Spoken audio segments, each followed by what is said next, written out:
So I just got myself a new sketchbook and I'm very excited to use it because I didn't really like my last one. So it's nice to start over. And I thought, what better opportunity than now to make a video about breaking in a new sketchbook. So in this video, I will give you 5 ideas which you can use to fill the first blank pages to help you feel a bit less pressure and not as intimidated by the empty space on the pages. For me, I always start my sketchbook with a portrait of my dog. I will go into the reason a bit more later, but here are some examples from my previous sketchbooks. And this is him in all his glory, posing for me. It wasn't that many sketchbooks ago that I decided that the easiest for me would be to always draw the same thing on the first page. And as a pet owner, there is nothing I love more than to draw my pet. So my first page is always a little portrait of my dog. I found that painting my dog at the start of the sketchbook really helps me to feel a bit less overwhelmed and scared about ruining the first page. Because I'm very comfortable with painting my dog. Because I do it a lot and I really enjoy it. It's also fun to see the changes in him, in my art style, and changes through time reflect in my drawings because he looked a bit different when he was younger compared to now. And you can see it in my drawings, along with how my own style changes and how I get better and better at drawing. So this leads me to my first idea. Pick a motive or subject that you like, that you always redraw on the first page. If you don't have a pet or favorite animal, there are lots of other things you can choose to stick to, like a self-portrait, a drawing of your room or house, your favorite character, or some reference picture that you really like. The idea is that you never have to think about what you draw, because you always have this specific subject in mind, which you redraw over and over in your first page. It's also very fun to have something personalized, which is related to you in some way, and to be able to track the progress through your sketchbooks as they will always look a bit different, even if you draw the same thing over and over again. Idea number 2. Make some swatches of your materials. Trying out your paints and pens in your sketchbook is a great way to get a feel for the paper and how the colors will behave on the paper that you're using currently. Also, you can easily go back and look at all your colors that you own in order to know what to pick for your next piece and what colors might look good together. And it also looks pretty good and professional in your sketchbook, if I can say so myself. So you see me doing this with my watercolor paints, but you can also do it with markers or pens or pencils. And if you want to be more technical, you can either make or print out color wheels or color palettes, which can help you even more with your future compositions and color picking. 3. Make an introduction page about yourself. This will be a page that is filled with things that you love, that you think might represent you. And there is a lot of room for creativity with this idea.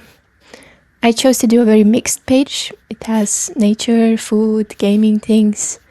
But if you would prefer, you could stick to one more niche theme and maybe only do your favorite characters or hobbies or animals or your favorite food or whatever you prefer to draw. It's also a page I think would be fun to look back at as you grow and maybe start liking other things. As you see, the way I paint lately is quite messy and a bit simplistic. I stick to simple shapes and colors and then I use my fine liner to define the shapes. Here you see me paint a little dendro slime. It's from a game called Genshin Impact that I started playing 3 months ago. And I've been playing a little bit every day. It's quite fun. You also saw me paint mushrooms, a forest, a dragon, because I love nature and I love fantasy, both in movies and books. So That's one thing, is don't be afraid to mix different subjects and styles in this kind of page, because even though it might not seem very cohesive and organized, it will come together in the end. You can see for me a lot of things ended up in similar color palettes, and there's a lot of the same colors like blue, pink, green, brown. It was intentional to one degree, but I also ended up doing it on my own somehow without really thinking too much about it. I guess I just like things of similar colors. As a side note, this is where I started outlining things, which really brought it together, I think. I also used a little bit of white acrylic to paint some of the smaller details.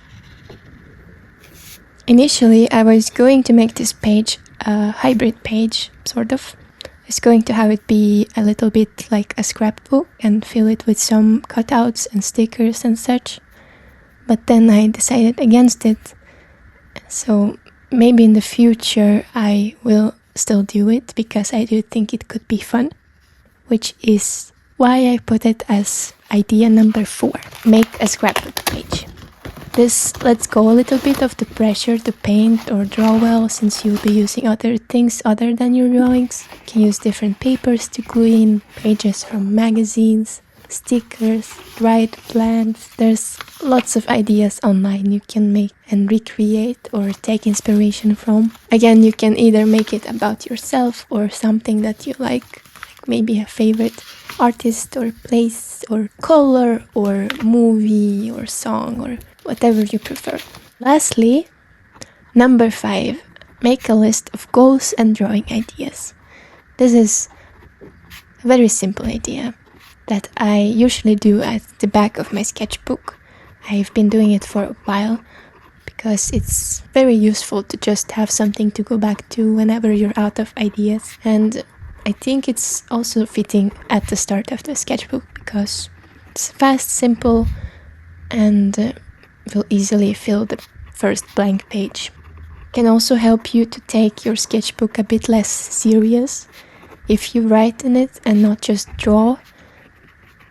Because personally, I sometimes feel a bit too pressured to fill my sketchbook with only beautiful sketches and finished paintings, which is not at all what I had in mind for it, as I want to use it to practice and experiment. So writing in it removes a little bit of that perfectionism for me, and you get something to look back to whenever you feel a little lost about what you want to focus on, or if you are out of ideas of what to draw. You can even add things as you go. You don't have to fill out the whole page on the first day. Can always go back to it and add more things, which is why I left a bit of blank space in my page.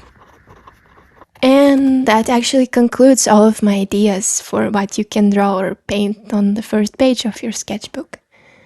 I hope that you found some of them inspirational. Feel free to let me know if you're going to try any of them, or if you have some idea of your own that you would like to share with others. Hopefully that can help remove some of those expectations which might prevent you from even starting or from keep drawing in your little book. And remember that sketchbooks are for practicing and don't always need to be perfect. So don't put too much weight into what you make in it. Not so much that it kills your creativity, at least. So thank you for watching, and I hope you have a great day or evening, and take care of yourselves. Bye!